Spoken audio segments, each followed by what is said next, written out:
আসসালামু আলাইকুম বন্ধুরা, চলে আসলাম আজকে বড়শি পাওয়ার জন্য পদ্মা নদীতে। এখন পানি থুই থুই থুই থুই করতেছি, দেখেন কত মানুষ মাছ মারতেছে। আমরা মাছ মারতে চলে আসলাম, দেখা যাক কি মাছ পাওয়া যায়।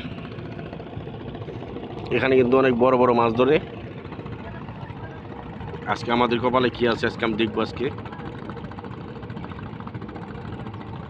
সবাই তো বড় বড় মাছ, নাইলর মাছ, কেউ মারে পাঙ্গাস মাছ।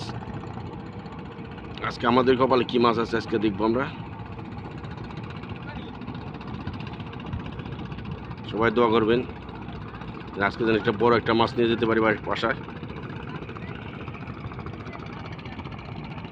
দেখতে পাচ্ছেন ওখানে কিন্তু যে সব জেলেরা কিন্তু প্রস্তুতি নিতে আছে মাছ মারার জন্য।